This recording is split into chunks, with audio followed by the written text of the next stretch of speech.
Nadesha to just give us a quick update, regional and local, if you could. Okay. Hi, everyone. So as of this morning, globally, there are 208,471 cases and 8,312 deaths. And regionally, that's in the Caribbean, there are a total of 139 cases and 4 deaths. The deaths are in Domrep, Martinique, Cayman Islands, and Guyana. And the countries with the highest numbers of confirmed cases are Guadeloupe, 27, Domrep, 21, Martinique, 19, and Jamaica at 13 cases. Right, so worldwide of the remaining, of the 208,000 confirmed cases, 82,909 have recovered fully. Yes. Thank you, Nadesha. You're welcome. So let's look at some of the literature that was shared with us on Sunday. We welcome your questions as we go along. This is literally hot off the press material, so we're all seeing it quite recently and looking at it and trying to see what it means for our own practices as we go along. I'd like to share with you, and I hope you're seeing this, the surveillance protocol. Is this visible to everyone? Yes? Give me a thumbs up. Yeah, great. Thank you. Yes, yes. Okay. So specifically, let's look at what the surveillance components, which gives us the case identifications. There are several of those. Firstly, a person of interest is a person who arrived in Jamaica having traveled from a country with local transmission of COVID-19 in the preceding 14 days. Arrived from a country with local transmission. And the action for that person of interest would be home quarantine for 14 days after leaving the country with local transmission. And a call in to the ministry hotlines if any symptoms develop. The second component would be a person under investigation. This is a person who has traveled from a country with local transmission of COVID-19 as above, or contact with a person known to have COVID-19 illnesses. So given the current stage of the epidemic, we're searching for all contacts. So this is a person under investigation who has either traveled with from a country with local transmission now, or contact with a person known to have the illness.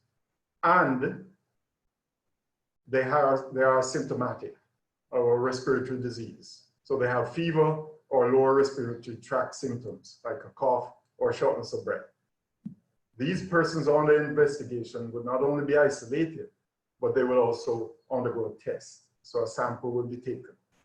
Note here, the sample is not taken by the local practitioners, but by the Minister of Health officials who would be notified.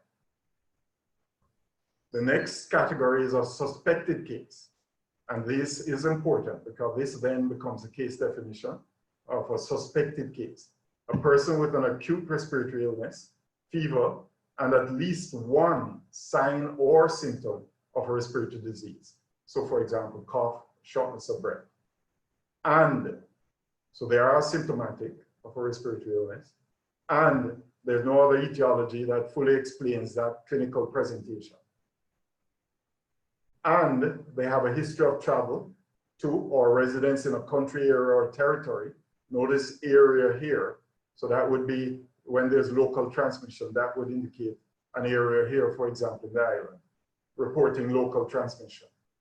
So either a country, a territory, or an area reporting local transmission of COVID-19 disease in the 14 days prior to the symptom onset. So there's a time factor of 14 days. There's a respiratory illness with no other likely explanation, and a history of travel to or residence in an area with local transmission. Or B, a person with an acute respiratory illness and having been in contact with a confirmed or a probable case of COVID-19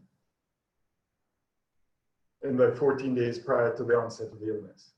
Or C, a person with a severe acute respiratory infection, fever, and at least one sign or symptom of a respiratory disease, cough, shortness of breath, etc., and requiring hospitalization, and with no other etiologic explanation for the clinical presentation. Note there, for all of these suspected cases, we'd isolate and take a sample. A probable case one is for whom testing is inconclusive, so it needs to be repeated. Isolation would be maintained, and a confirmed case would be where there is a lab confirmation of the infection, irrespective, basically, of clinical signs and symptoms. So that's a confirmed case. A probable case is where there's inconclusive. Tests need to be repeated. A suspected case that has all of these features, a person under investigation, and a person of interest. So this surveillance document gives us the ones who need to be tested according to the stage of the epidemic we're at. So it would be the suspected cases and the persons under investigation. Those are the persons from whom a sample would be taken for testing. Please, as I go along, ask questions, because it will help us to ensure that we fully understand what the document is saying. Okay, Clive. Yep. Right. So basically, what has been happening, or based on what that surveillance document said, the person who is of interest is not necessarily going to be tested. So the question is, like in the case of the model I've been told, like in the case of South Korea, where they basically tested a lot. And I think at some point the Chinese tested a lot. Were they testing outside of these, well, would they have been testing those persons of interest to get a larger number of tests, as opposed to just waiting until the person develops symptoms? Yeah, I think it evolved in those, well, certainly in China. As the epidemic itself evolved, they changed their case definition and persons who they would require testing. But I'd be happy to hear, for example, Chris, have you any thoughts on that? I think Robert is asking, basically, should we at this point move to wider testing? Am I right, Robert? Yes, exactly. Yeah, the WHO recommends, aggressive testing, contact tracing, and isolation of those with confirmed or suspected infection as being the keys to controlling the epidemic. So Taiwan, South Korea, Singapore, they sort of managed to get on top of their epidemics and really bring their numbers back down again by doing just that. Very widespread testing, drive-through testing, low, criteria for getting tested, and then aggressive contact tracing and isolation. So it seems to me the more you test, the better you understand the contours of the epidemic, and the better your chances you are of being able to, contain the spread and understand with better evidence what are the proper sort of public health guidance you should promote. So to my mind, you test absolutely as much, as you can, as your capacity allows. Mm-hmm. Agreed. I think the last statement, the last part of your statement, Chris, is what applies here. That question was put to the chief medical officer as to when would we move to wider testing, general testing. And the indication was that we have to move as the capacity allows. She did indicate that some 2,500 test kits were received, I think, into the island or expected at that time. And so I think they're going to be trying to widen the net, but they're simply isn't the capacity as I understand it at this time. Right, and that's a situation here in Seattle and frankly throughout the entire United States is we don't have adequate capacity for testing. So we are therefore forced to sort of triage and ration our testing according to those who are most symptomatic or in whom the diagnosis would change management. But I think it's important to recognize that that is suboptimal and that we're limiting testing not for any sound medical reason, but purely because we have to ration based on supplies. Yeah, indeed. And Clive and Chris, that is exactly what I'm saying, because, and I thank you for that, Chris, because when you have, you know, well, celebrities in this case have a role. So when persons like Idris Elba makes it quite clear that he tested positive because he was a contact to somebody who was tested positive and he has no symptoms whatsoever. We have been hearing a lot of stories about persons who are indeed tested positive but have no symptoms. So therefore, if our isolation and social distancing is guided, and I'm in Mobile right now, when you go to the banks, there's lines outside, persons are being queued up to go in 2020. However, the lines are not necessarily respecting social distancing, like what I saw in the US local primaries yesterday. In Florida, for example, when you're looking at CNN, there was quite a space between voters. Here in the market district in Montego Bay and outside of the banks and the shopping districts, persons, for many reasons, they're probably avoiding the sun, nobody enforcing the line social distancing. It's only inside the building they do that. But the point is that persons looking on, just like when HIV days and epidemic, so if you don't have any symptoms, person feels you're okay. Yes, you're quite right, Robert, to accentuate that social distancing is going to be key, and in all situations. I think it's going to be a matter of education of persons, and it will eventually catch on. Hopefully not before too long. But I would add that you want to, time is critical, and eventually catch up is, you know, that comes at a terrific cost. And you have to assume that for every case that's been identified, there are at least 5 to 10 others that are not. So the true numbers are 5 to 10 times the number of cases that have been reported. So probably well over 100.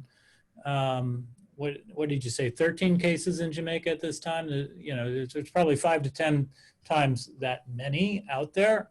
Furthermore, we know that asymptomatic transmission occurs, and I think for the social distancing, the not gathering in crowds, the even sort of potentially closing down bars, restaurants, that should occur now. It's going to have its major impact, the sooner you do it, before things spiral out of control. I mean, what I'm seeing reminds me of where we were in Seattle when we first started getting our initial cases. And then, of course, we did not implement the necessary controls quickly enough. Mm-hmm. Yeah, I think we're all in agreement with that. They have closed down all places of entertainment, to much outcry, especially in regard to the bars and churches. But okay, that's good. That has occurred. Schools, universities are closed. And what Robert was indicating was that they're trying to enforce no more than 20 persons in any space. Okay. But as Robert said, that may take place inside, but on the outside, there is a large group waiting to get in. I see. All right. So it is a class 1 notifiable condition, which means it must be notified by the medical practitioner, public or private, within 24 hours of suspicion to the parish health department or the national surveillance unit immediately by telephone. Note though that also clusters of visits for respiratory infections or unidentified fevers must be notified also within 24 hours of suspicion. So a cluster.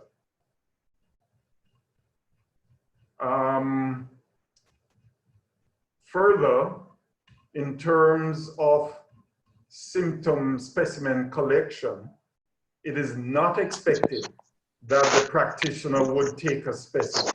This is to be done by the Ministry of Health or officials. And so our job would be to notify a suspected case. Samples will be taken, as we said, for all persons under investigation or suspected cases of COVID-19. And this document indicates how the samples should be taken. I wanted to go further though, to point out to you that there is risk stratification at an appendix in this document, which speaks about persons who are at high risk, moderate risk, or low risk, without necessarily giving a definition as to that. But the definitions do come later. And just to fill you in, a person of a low risk is one who, for example, is a casual contact at a social event or venue where a COVID-19 case is reported within the past 14 days, but has no physical contact or close proximity to the suspected or confirmed case. This would be low risk. Moderate risk would be a person who traveled in a conveyance in close proximity to a known COVID-19 case. And high risk would be healthcare workers, household contacts, and bedroom contacts of persons known to have COVID-19. So when we speak about low risk, moderate risk, and high risk, those are the definitions as per the Ministry of Health. And they give other contact definitions, a bedroom contact, household contact, healthcare worker, those who travel in a conveyance, and the casual person. So the casual person would be low risk, those with a conveyance in proximity of such a confirmed patient would be medium risk, and then the other three are high risks, the first three. Any questions, comments there? Let me pass it on to Nadesha or Chris if they have any thoughts, anything they want to say before we go to the next document. The only comment I would have is on the sample collection. For the vast majority of cases, to get a induced sputum or bronchoalveolar lavage, et cetera, that's the kind of thing that would only be done on in inpatient typically. The way we've been collecting samples here is just the nasopharyngeal. We are not doing the oropharyngeal swab as well. We are doing nasopharyngeal. You use a single swab and you insert it into each nostril. There is a certain technique. I mean, you really want to go far back until you hit the back of the nasopharynx and feel that pressure, and then you twirl it around. It's pretty uncomfortable, but it's, and it often triggers coughing, sneezing, which is why wearing the droplet precautions while anybody collects that is very important. And it's also why the drive-through testing is a good idea. But just to add, we're not doing the oropharynx swab as well. Partially because we think it probably doesn't increase the sensitivity too much, and partially because that involves using another swab. And one of the supply shortages we are facing is that of the swabs. Interesting. So who does that in your setting, Chris? Who takes the specimen? So far, like I've done it for the patients that have come into clinic on my schedule, because we want to, when you have a patient who is a possible COVID-19 patient, you want to limit the amount of people going in to that room as much as possible. So someone who's identified as a suspect patient is immediately brought back, placed into a room, door closed, and then what we do next is a telephone call to that patient from within the clinic. So I'm like in a different room in the clinic. I call that patient in that exam room and get more of a history to see if this really sounds like possible COVID-19 infection, and B, how severe is it, because that's going to influence what we do next. If the symptoms are really mild, we just tell them to go home and self-isolate and monitor their symptoms. Again, in an ideal world, we'd be testing, but we're rationing our kits and our PPE. So we basically just, mild case, send them home, don't even do any testing. If it's more than that, or if it's someone who is in a high-risk group, either in terms of their own health or the potential for spread to others, then clearly they need to be tested. So in the interest of having just one individual see that person, it's the attending physician who goes in, does a physical exam, takes the vital signs, collects the swabs, and does all of that along with, very careful donning and doffing of the personal protective equipment and specimen handling. That way you're only using one set of the PPE, and you've only got one healthcare worker potentially, exposed to it. Very interesting. Question, Yes. can I ask a question, Clive? Sure. Just a comment before you come in, Robert. Sure. The Ministry of Health was very clear that in our setting, they do not wish the practitioners to take the specimen. That would be arranged through the ministry. But I fully understand the rationale of what you have outlined, Chris. Yes, So who Robert. does take a specimen? The public, I think it's a public health official. So once the ministry is notified, they make contact with that person and take the specimen. Okay, well, Yes, it all depends on the clinical setting, of course. I mean, I'm talking about somebody who's there in clinic to be seen, who has some kind of respiratory illness. Yeah, Nadesha, you had something to comment? Well, I was just adding that because we don't have the resources, the PPE, including the N95 masks readily available in several healthcare settings, why they have put that policy in place that should not take the samples. But there probably would be somebody in the clinic who would immediately do that, though. I wonder if anybody has any information on that. But I just want to add that, okay.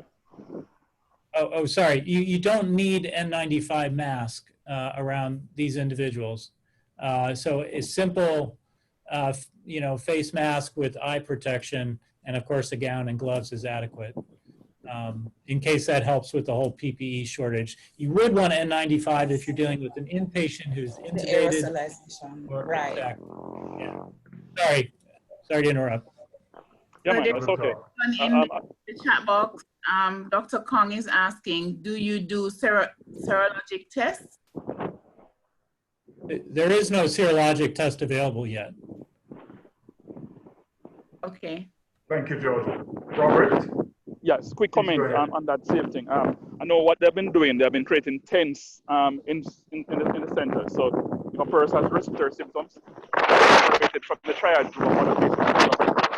Robert, it's very noisy. Is that a... Okay, are you hearing me now better now? Yeah, I'm kind of letting it away. The background noise is... The centers, they have been isolating cases who have respiratory symptoms and separating them from the triage group of persons who have respiratory symptoms. But I think they may actually call in public health officer to do the sampling because of the same reasons Nadesha mentioned. The question I had for Chris, though,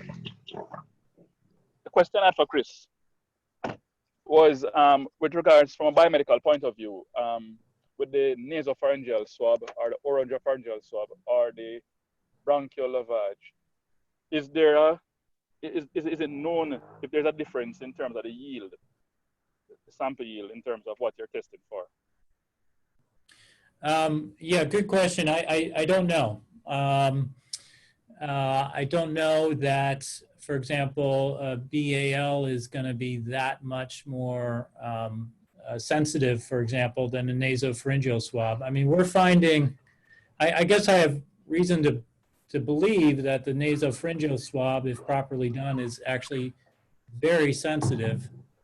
It is a PCR-based test, and PCR is very sensitive. Furthermore, we're getting a lot of positive cases from people who are asymptomatic. My sense is that you really don't need a BAL. If you're doing a BAL for other reasons, it's reasonable to collect it, but that's going to be rare. Okay, thanks. Thank you, Robert. Any other questions, comments? Yes, there's another question from Dr. Stevenson. She's going to speak. Hi, afternoon. I wanted to add to what Dr. Behrens mentioned about the N95 mask not being needed. Our current guidelines at this point say that if we're doing a nasopharyngeal swab, it is considered an aerosol generating procedure. And so we will need to use the N95 mask for that procedure. And to add that if we are seeing a patient in clinics, like public government clinics, and we have a case that we are suspecting, that patient would be isolated in the clinic, contact would be made with the medical officer of health for the parish, and we would proceed from there. Thank you for that, Dr. Stevenson. Any other comments, questions? Nothing more. So, thank you, Georgia. So these were the interim guidelines for management of asymptomatic clients. Now, the group of persons with whom this was shared were overwhelmingly persons in private practice.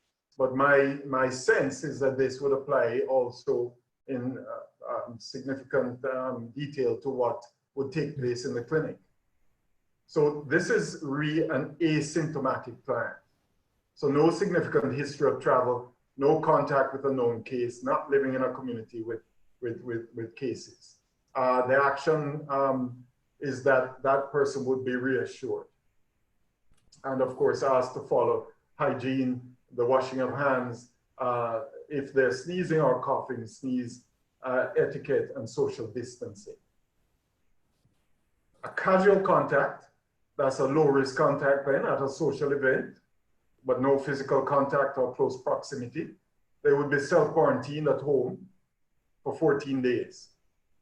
They'd be asked to call the doctor if symptoms occur, and in addition, call the Ministry of Health hotline. If they call if they call a doctor, then the doctor is asked to call the Ministry of Health at certain numbers which were provided for the doctors, which I'll share at the end. If there's a travel history from a country with established COVID-19 transmission, then again, it's home quarantine for 14 days. The doctor to call the parish health department, rearrangements for follow-up of this home quarantine. If they're not getting through, then there are the numbers that the doctor would call. And they would report the name, a verifiable address, and phone number of the client. They should explain to the client the risk of exposure and the rationale for the quarantine, give guidance as to what that means, and that asks them to call if symptoms occur. Again, these are asymptomatic clients. If they've traveled, if they're of moderate risk because they've traveled in a conveyance in close proximity to a known COVID-19, again, home quarantine, parish health department is to be notified, and or the Ministry of Health Emergency Operations Center, giving the name, the address, and phone number, and explain the rationale for this and guidance for home quarantine, and indicate that they should call the doctor or the Ministry of Health and Wellness hotlines if symptoms occur. A high-risk person, that's a healthcare worker, household or bedroom contact, home quarantine for 14 days, all of the above would be done. All that we have spoken about before would come into play also. Note again that here they are asked to self-report if symptoms develop, if symptoms occur. There are numbers highlighted below for doctors. So these numbers are not given to the general public, but are for doctors to call to report these patients.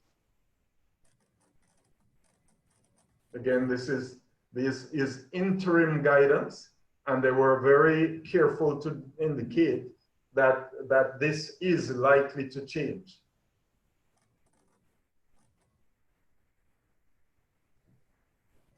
Any comments on that? Chris, Nadesha, anyone? Seems reasonable to me. No comments from me at this time. Great. I think a question was asked as to what does quarantine at home look like? What should it look like? And I think maybe we can have a discussion around what that should look like. But here is some guidance that, let's see if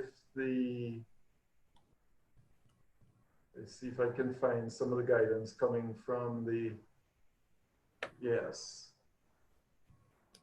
So let me share the screen.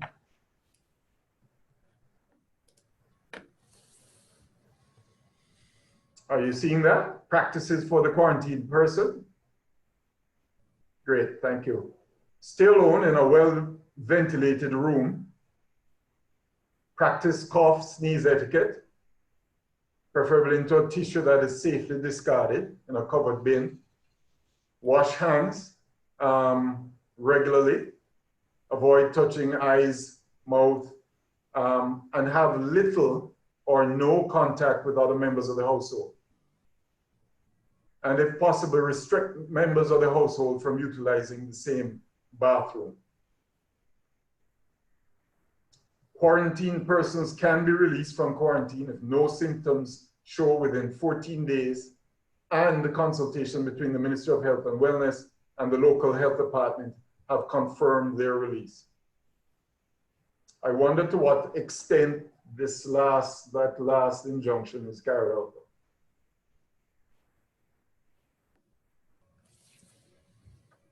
There's a question from Dr. Terry Jo Hall in the chat box, Clive.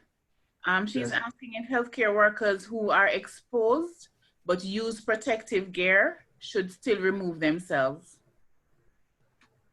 So healthcare workers who have dealt with a confirmed case, but have used the personal protective equipment and used it adequately, if they should be quarantined.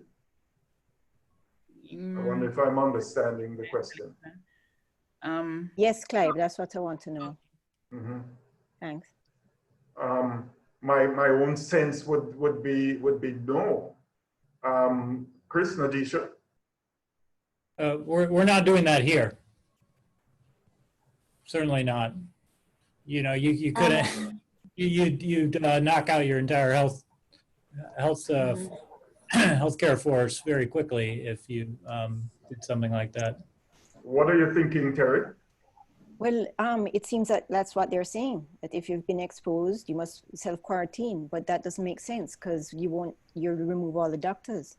Yeah, absolutely. So I think that, you know, if you're wearing the PPE, it's presumably you've been protected. right, that's what I was just going to say. You're assuming that they used it appropriately. The proper techniques of donning and doffing of the PPE is done, and so there should not be transmission. So based on that assumption, quarantine would not be required. Yeah. I suspect, Terry, this is an asymptomatic person going to a general practitioner. If that person is confirmed later with COVID-19, then that practitioner becomes a contact and would be traced and quarantined. Thanks, Clive.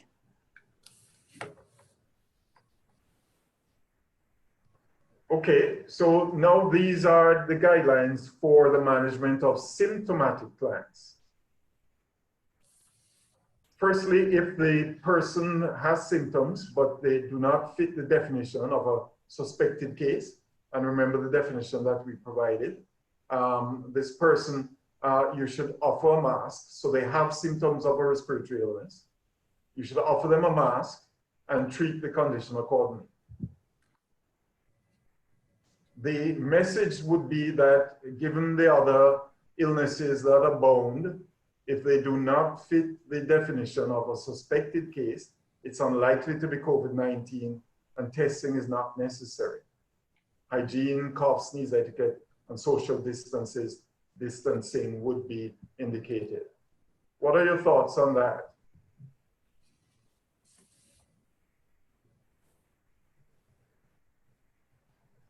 Person with a respiratory illness with symptoms, but no history, of course, of contact, no significant travel history. Yep. Hoping we reach the point where that person can be tested because of the asymptomatic transmission that is occurring, and no travel history is necessary for transmission to occur. There's currently community spread. So ideally, it would be best if that person could get a test.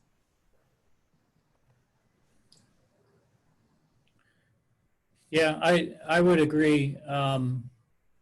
We know that, you know, we started seeing pretty quickly here in Seattle, it cropping up among people who did not have a travel history or known contacts. So, and again, given that, you know, the way the epidemiology plays out, the asymptomatic transmission, anyone who has URI symptoms, that could be COVID-19. And in an ideal world, you would test them to see. But so, you know, having said that, given the inability to do that due to not enough testing kits, I think it's reasonable to not test them for COVID-19 as is advised.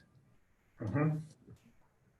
If they fit the case definition, but have mild symptoms, offer a mask and isolate, obtain a contact history, call the parish health department to arrange for testing and further isolation. If not getting through to the health department, the Ministry of Health Emergency Operations Center numbers are provided below. 888-1-LOVE. Advise a patient of the suspected diagnosis and the need for testing and isolation. The doctor then is under obligation, as this is a class 1, to notify immediately, to report the case within 24 hours to the parish health department. And to, if have the person, have patients while arrangements are made for testing and isolation of this suspected case. At this point, we're still isolating, and this is not self-isolation, isolating cases with mild symptoms if they fit the definition. I suspect that as more cases are found, and that did come out in the discussion, that mildly symptomatic cases will eventually be handled at home. But at this time, they are put in isolation and tested. Dr. Holtoon from Suriname has a comment. She says, more or less the same response structure like Jamaica here in Suriname. Testing and quarantine all regulated by the Suriname COVID-19 Task Force Bureau of Public Health, Surveillance, and Regional Health Services. Everyone, both doctors and general public, need to call the COVID hotline. Mm-hmm. That's what's happening in Suriname. Thank you. How many cases did we say are in Suriname now, Nadesha? 1 case, no deaths. Dr. Holtoon? Yes, just 1 case. That's true. Just wow. 1 case. No, it does not look like there is local transmission on the ground. We have not found other cases, you know, drop in the hospital or so, and we have some persons in quarantine. Excellent. And Let's just hope it's to add safe. in Trinidad and Tobago, there are 7 cases and no deaths, since we have persons from Trinidad and Tobago on today. Mhm. Yes, thank you for that. All right, if the symptoms are moderate or severe, and hospitalization is thought to be necessary, offer client a mask, isolate, obtain contact history, call the parish health department, not getting through the emergency hotline numbers, advise of the patient of the suspected diagnosis, need for isolation, testing, and hospitalization. Report to the parish health department this suspected case. So these are the guidelines for the management of symptomatic clients. Any comments there? I think, although we've not got a rundown of, or I have not heard it, maybe Nadesha has, of the severity of the cases, we do know that at least the patient 1, patient 2 are reported to be asymptomatic, and I've not heard of severe cases requiring a ventilation or respiratory assistance at this time. Is that is that what you're hearing too, Nadesha, Terry, Tina? So I've heard that there are 2 cases that are resolved, and I'm not quite sure of the number, but there are a few that are asymptomatic and none that are critical in critical condition. But if anyone else has dates. And I would like to know if CARFA has issued any surveillance guidance. That's a good question, Anya.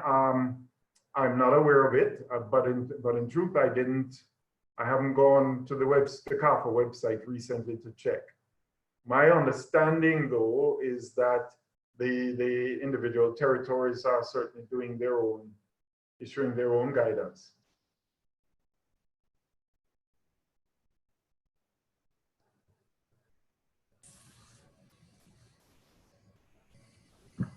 Okay, are there any other questions there?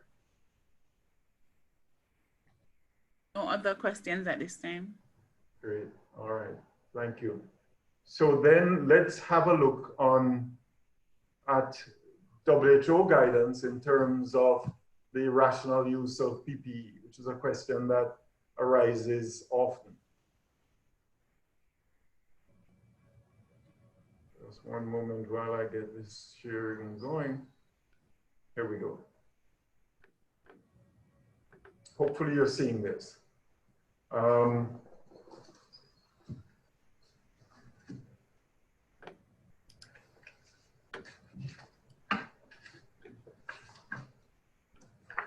And I think what's notable in this here is what constitute PPE.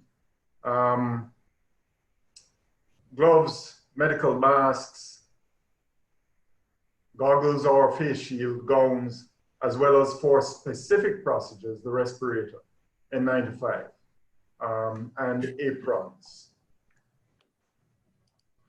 It's important to note here that the evidence still seems to indicate that it's transmitted through close contact and droplets, not airborne transmission. Of course, airborne transmission may occur if, for example, somebody taking a sample and the person coughs or sneezes then.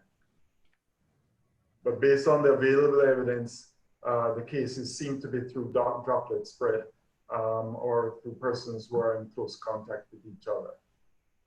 In that regard, then the preventative and mitigation measures, both in the healthcare setting and in the community setting, are basically the same.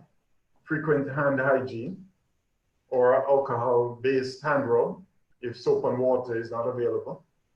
Avoid touching of the eyes, nose, mouth, respiratory hygiene, wearing a medical mask if you have symptoms, and performing hand hygiene after disposing of the mask, and maintaining social distancing for a minimum of 1 meter. These then are the most effective preventative measures. In terms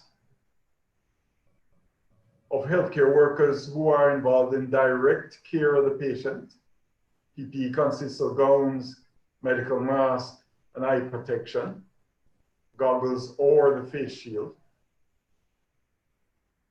However, for the special aerosol generating procedures, intubation, ventilation, resuscitation, you would use respirator, eye protection, gloves and masks, and aprons should also be used if gowns are not fluid resistant.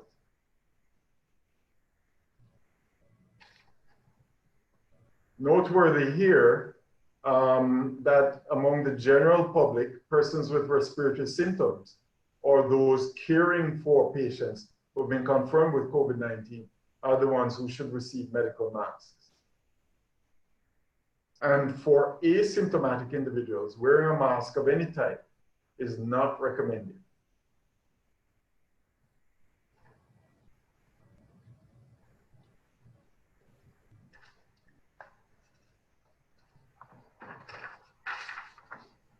In terms of actual settings, in a healthcare inpatient facility, in the patient room, those providing direct care should, of course, use all aspects of PPE. If there is an aerosol generating procedure, that's where, as was said by Dr. Stevenson, WHO recommends the use of the respirator. Clive, could I? Yeah. It's kind of a gray zone here. They list aerosol generating procedures as highly invasive things like intubation, tracheostomy, that sort of thing. That document does not describe obtaining a sample, a nasopharyngeal sample, as being an aerosol generating procedure. Yeah. And however, nowhere does it clearly say that obtaining a nasopharyngeal sample is not an aerosol generating procedure. So it seems like it's a little bit vague on that point. I would say that, again, here at UW Medicine, we are not using respirators for obtaining samples. However, I would also acknowledge that, honestly, we may not really truly know for sure just how much aerosol generation might occur with obtaining a sample. So I guess I just want to acknowledge a little bit of uncertainty there about it, and that guidelines might reasonably differ on that point. Noted and agreed. Clive. In our setting, as Dr. Stevenson said, the MOH guidance is that generally we should not take a specimen, but if a specimen is being taken, that the N95 would be worn. Right. But I totally agree with what you have said, that it's a gray area. Yeah, the N95 might be warranted. It might be overkill. I guess I'm not sure we really know. Yeah. Is there another comment? Yes. Yes. Based on what the question Dr. Hall had asked and what Nadesha, Dr. Stevenson, and Chris had just said, with regards to the use of the N95 respirator, which from all accounts it's fitted, supposed to be fitted to to a proper seal and all of that. When this respirator is used, it's a one-time use. Is it something discardable then and there, and then you need a new one, and that to justify some of the restrictions in just using it for any type of procedure, including the nasopharyngeal swab? Yeah, the WHO here speaks about using one respirator for no longer than 4 hours. But the rationale they give is discomfort. And I suppose that could lead to the touching of the mask and the face. I'm not sure, does anyone have any other information? I mean, that's similar to the guidance we're using, but I would also agree that, you know, for an N95 mask to work properly, it has to have a very tight seal. And it's not comfortable usually. And so I think after 4 hours of continuously wearing it, it might be hard to keep on wearing it. They're not supposed to be, they're not things you can just clean and recycle, use again. And I've seen, yes. Just to add, we're encouraged to discard of it after we doff them.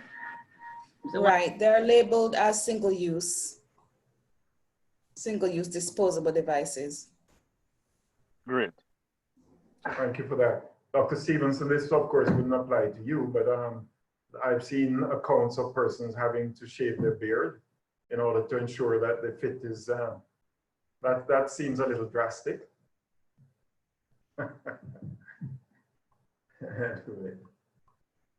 Okay, so, patient's room. Now, note that other areas of inpatient facilities, in the triage areas, for example, patients doing preliminary screening, not involving direct contact, just maintain distance of 1 meter, no PPE required. Even if the patient has respiratory symptoms, you provide a mask to if tolerated by the patient. Lab techs, of course, need their PPE. Admin workers, no PPE. Outpatient facilities, consultation rooms, the usual protection required. With respiratory symptoms, mask, gown, gloves, eye protection. Hey, Clive? Yes. I just found sort of buried farther on in the document some specific language about this issue of what to wear when collecting specimens. Yeah. And it says for upper respiratory tract specimens, use droplet and contact precautions. Airborne precautions are reserved for lower respiratory tract sample collection. Interesting. Thank you for Meaning, that, Chris. Yeah, I mean, at least according to WHO, the droplet, you don't need an N95 if you're getting a nasopharyngeal swab or an oropharyngeal swab. So we're erring on the side of caution then. Yeah, yeah, that's my take. All right, again, in the waiting area, provide mask if tolerated to patients with respiratory symptoms. If they have none, no PPE required. Triage and admin is as before. Home, persons with respiratory symptoms, maintain distance. Provide a medical mask, except when sleeping, it notes here. Interesting. Caregivers, for people entering patient's home, medical mask. Providing direct care for handling stool, urine, or waste, gloves, medical mask, apron, risk of a splash. Healthcare workers providing direct care or assistance of patients at home required medical mask, gown, gloves, eye protection. In public areas, without any respiratory symptoms, no PPE required. And admin, it lists here. And speaks about ambulance and transfer vehicles.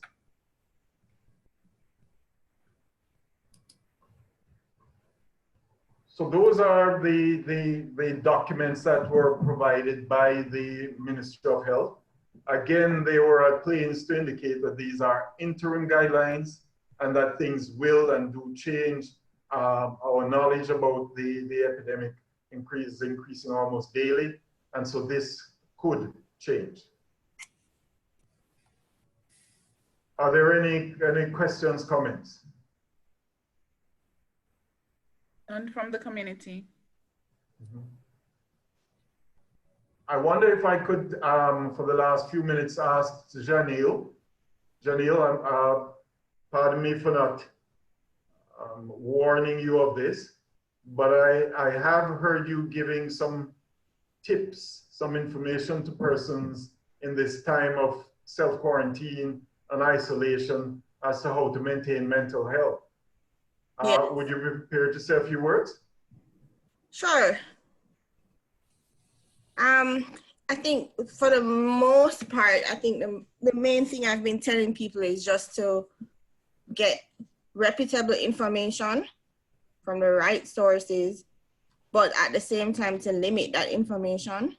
Meaning, I know all of our WhatsApp groups have been going off, WhatsApp group chats, etc. But, you know, to limit how much of this information that we're consuming, that we don't go into panic mode. I know it's a little bit different for us because we are involved in healthcare, so we have to keep up to date, but at the same time to limit where possible so that we don't go into panic mode or we don't get information overload. Self-care is going to be paramount right now.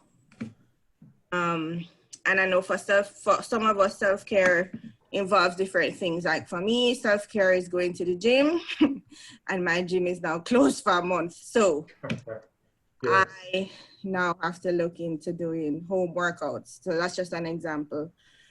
So being creative with how we do self-care right now, practicing mindfulness, very important right now.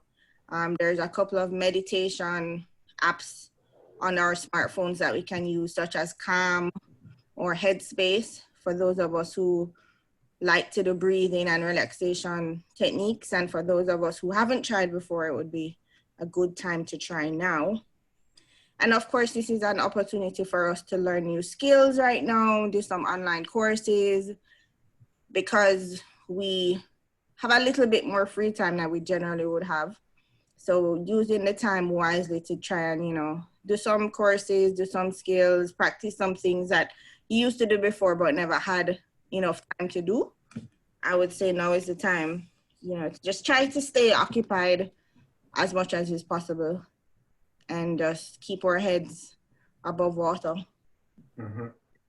Thank you, Janine.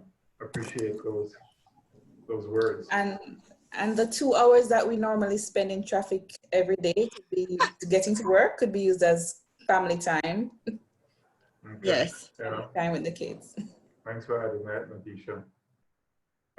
Chris, any final words, anything new on COVID-19 that you would want to share? I would say the major concern here in the U.S. is running out of ICU beds and ventilators, an inability to handle a sharp surge in cases of people with ARDS and other, you know, basically needing that advanced level of support. So that's kind of the big fear, is that we're headed towards where Italy is. I think the single, you know, biggest mistake we made here in the United States was not ramping up testing quickly enough, and not taking it seriously enough right off the bat.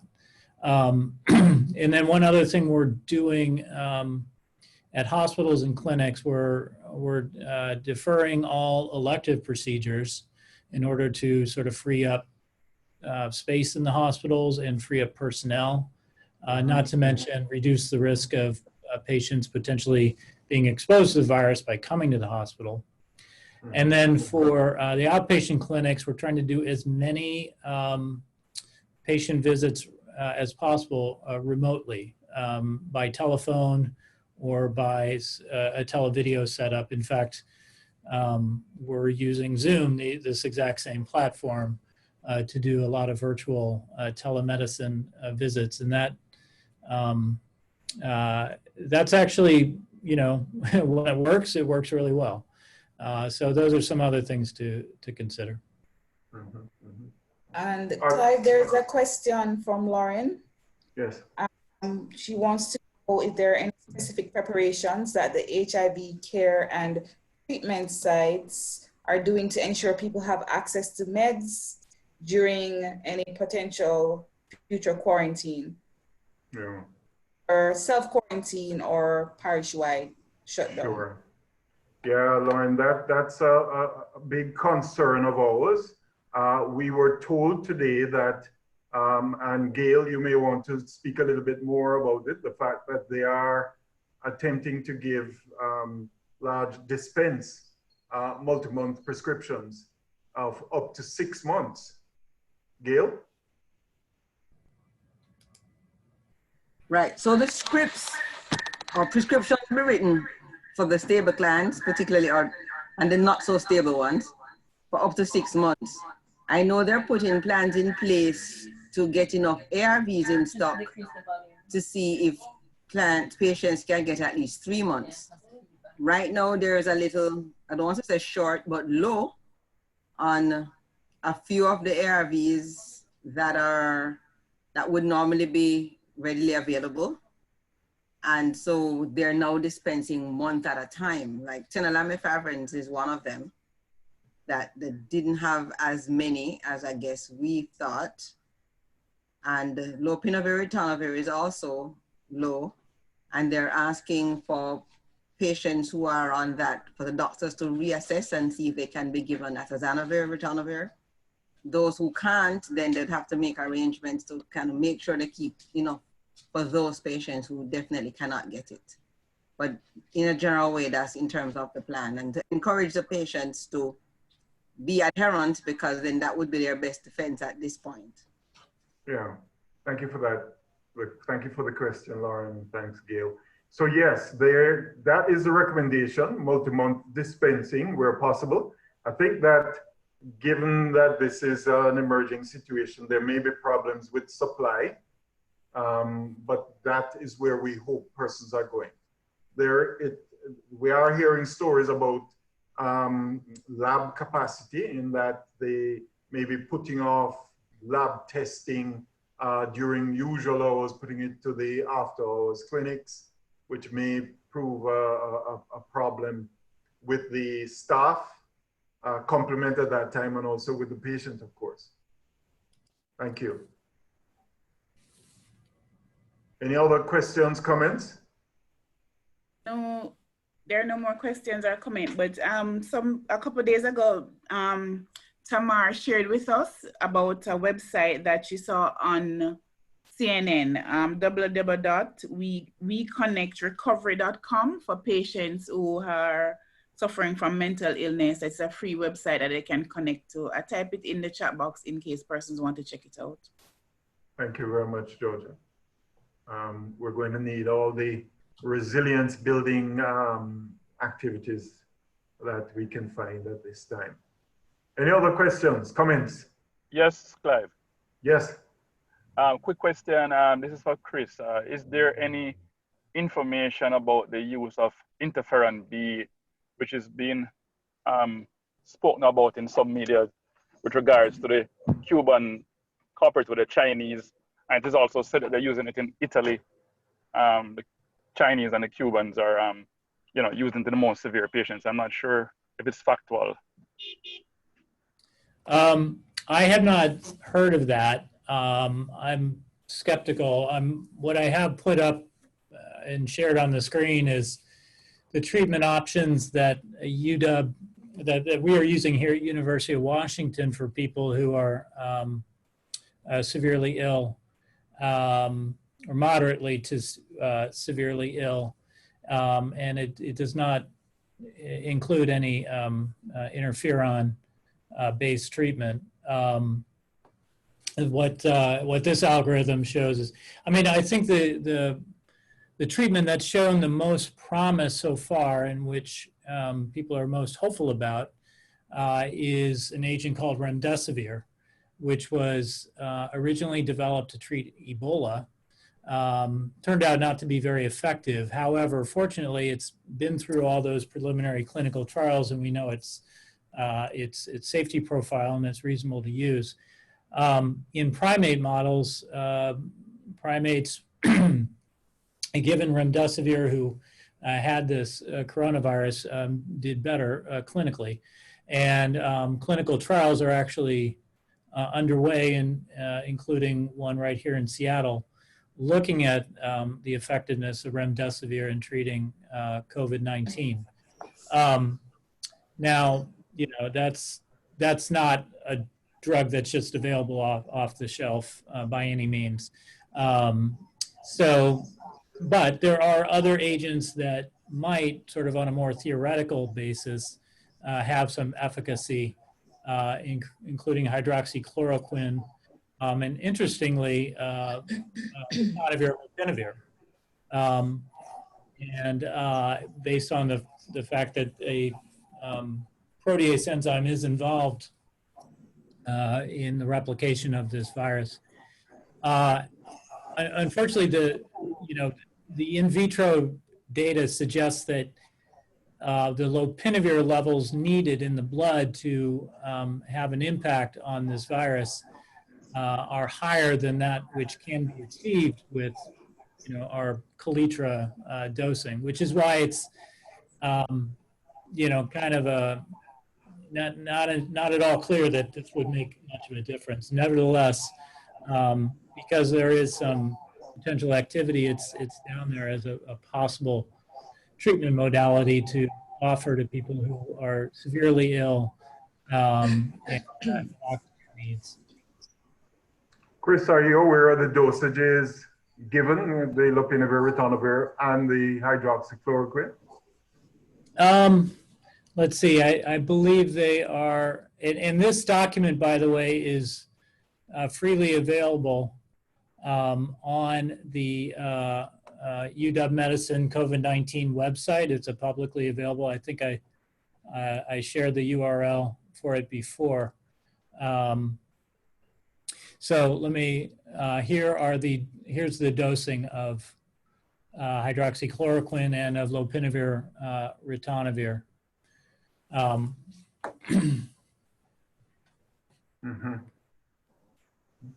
Are we out of time, or can I ask Chris a quick question? We are out of time, so we'll understand the person's need to fall off. Please go ahead with your question. Okay, I know we aren't really delving into management fully, but there are many things online about use of NSAIDs and ARBs or ACE inhibitors in patients who are at risk or who have had contact with COVID patients, to restrict the use of those drugs. Do you have any information on that? Sure. Regarding the NSAIDs, I've seen a suggestion that that maybe NSAIDs are actually retard recovery or somehow harmful. I don't think there's any real evidence to back that up. And then, I'm sorry, what was the other question? The other agent? ACE inhibitors, the antihypertensive drugs, and the angiotensin receptor blockers. Right, right. So interestingly, in the lower respiratory tract, the coronavirus binds to ACE2, basically an enzyme that is responsible. And it's the same enzyme that is affected by ACE inhibitors and potentially ARBs, the angiotensin receptor blockers. So there might be some benefit there. On the other hand, you can work out a theoretical mechanism by which those drugs might be harmful and actually enhance the activity of the coronavirus. So it's an interesting finding, and raises a possibility that this class of drugs might be harmful or helpful, but we don't really know, which is why, those drugs are not recommended anywhere in this flow chart. Thank you, Chris. And there was a report yesterday about the first person receiving a vaccine. I think it's in Seattle too, isn't it? Yes, it is. Yeah, that vaccine trial is being performed right here in Seattle. But we still expect that trial will take many, many months. So we're still looking at what, 12 months down the road? Yeah, that's a kind of rough estimate, that probably about a year before we would have a vaccine, assuming all goes well.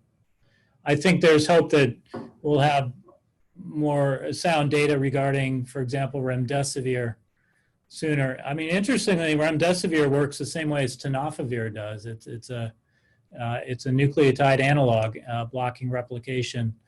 That's not to say that anybody thinks that, you know, tenofovir has any activity here.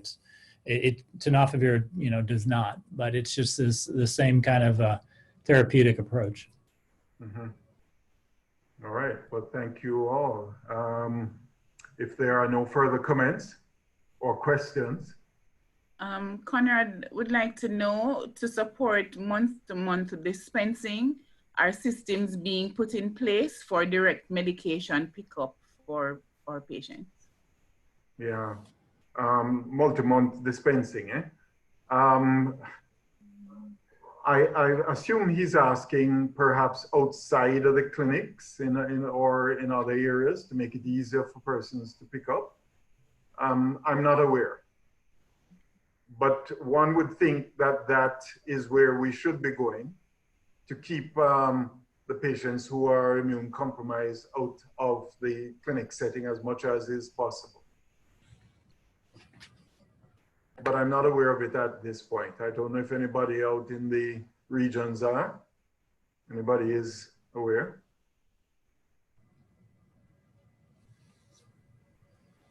No. All right, folks, thank you very, very much for spending this time with us. I hope you found this enlightening. Chris, perhaps you can share that link again. This looks very, very useful. And I hope that you'll all keep safe and socially distant from each other during this time, and that you and your families will remain safe and healthy, and your patients. Thank you again for joining. We look forward to seeing you next week. Enjoy the rest of the week. And I'm putting that link in the chat box right now. Great. Thank you. Just give me a second to figure out how to do that. All right, where's the chat box? There we go.